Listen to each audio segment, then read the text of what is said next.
Salut à tous, je vous fais cette petite vidéo depuis l'extérieur, encore une fois pour profiter de l'été. Aujourd'hui nous allons parler du pass sanitaire.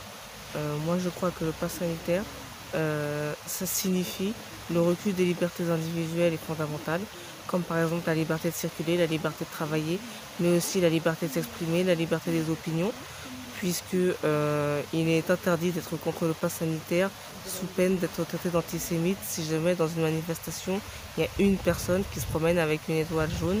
Ça discrédite tout le monde et on traite tous les antivax d'antisémites. Et aussi ça contrevient aussi à la liberté de manifester, puisque désormais tout ce qui manifeste et tout ce qui est anti-pass sanitaire est forcément anti-vaccin, et tout ce qui est anti-vaccin est forcément complotiste, et tout ce qui est complotiste est forcément antisémite. Vous voyez, on fait des associations d'idées comme ça, qui fait que maintenant, dès que vous manifestez, vous êtes dans un camp ou dans l'autre. Ce pass sanitaire constitue aussi une rupture d'égalité et va engendrer un accroissement des inégalités sociales. Une rupture d'égalité puisqu'on va créer deux catégories de Français, la catégorie vaccinée et la catégorie non vaccinée. Et ceux qui seront vaccinés auront la liberté d'aller partout, et ceux qui ne seront pas vaccinés n'auront pas la liberté d'aller partout, sachant que ceux qui ont accès aux vaccins et aux soins, ce sont forcément les plus pauvres, les plus riches, et ceux qui n'ont pas accès aux vaccins facilement, ce seront les plus pauvres ou ceux qui sont les plus éloignés des bassins de vie et des bassins d'emploi. Donc ça va créer de toute façon une inégalité entre deux catégories de Français, plus une inégalité sociale qui va s'accroître. Quand on parle du pass sanitaire, il faut aussi qu'on parle des soignants. Les soignants, on les a envoyés se contaminer, on les a envoyés malades, on les a envoyés quasiment mourants, sans masque, sans blouse, avec des sacs poubelles à la place des blouses. On les a envoyés au front, tout comme les caissières et les coursiers qui étaient au front pendant le confinement.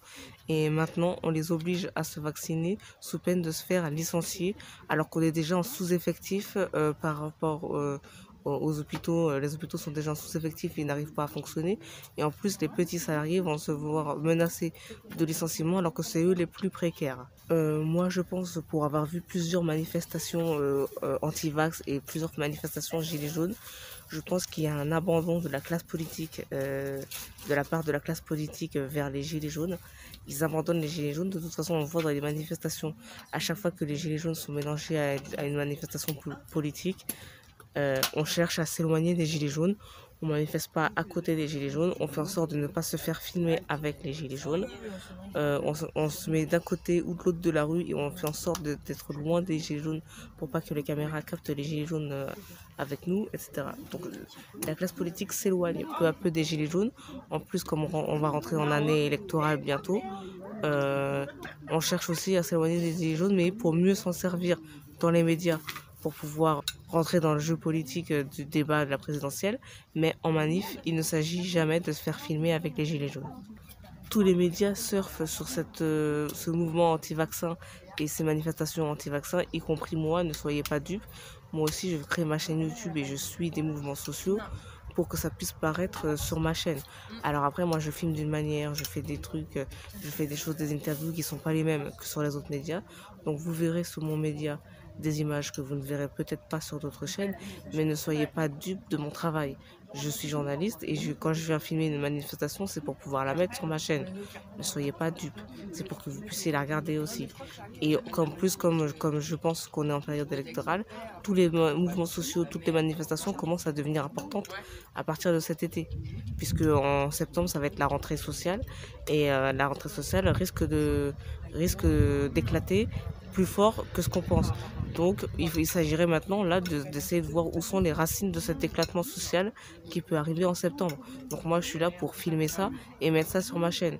Mais les autres médias aussi font quelques audiences grâce à ces images-là et viennent capter ces images-là, mais c'est y compris moi.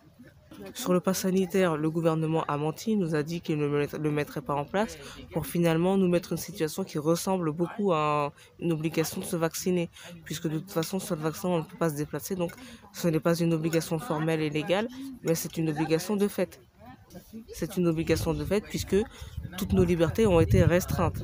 De plus, toutes les mesures qui ont été prises depuis qu'on a annoncé que le pass sanitaire rentrerait en vigueur, toutes les mesures qui ont été prises, ce sont des mesures de récompense pour ceux qui se seraient vaccinés. Ce ne sont pas des mesures en rapport avec votre santé ou avec votre sécurité, ni des mesures raisonnables. Ce sont des mesures pour vous inciter à vous vacciner.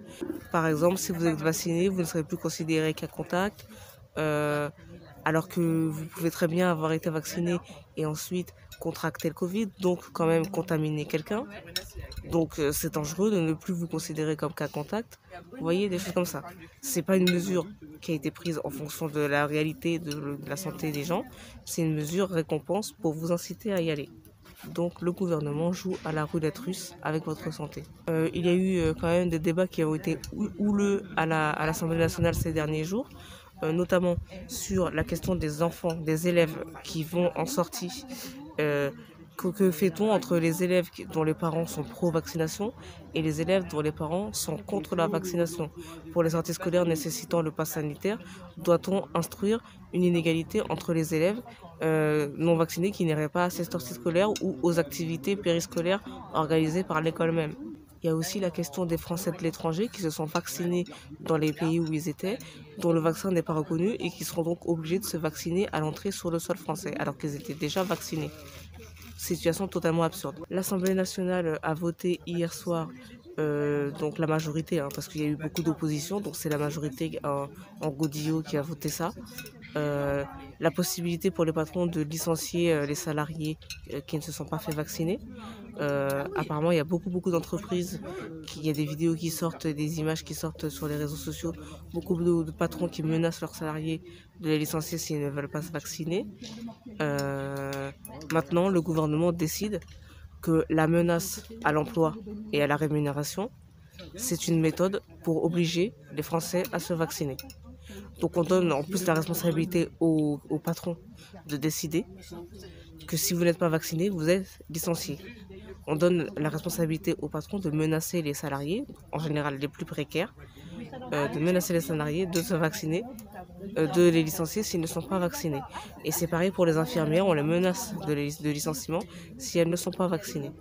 Donc ça veut dire que là maintenant, le gouvernement accepte la méthode du chantage à l'emploi et de la menace, du chantage à la rémunération et de la menace pour obliger les gens à se vacciner. On a franchi une étape. Le gouvernement accepte que le patronat menace les salariés pour les faire vacciner. Il donne la responsabilité au patron de faire ça, la possibilité.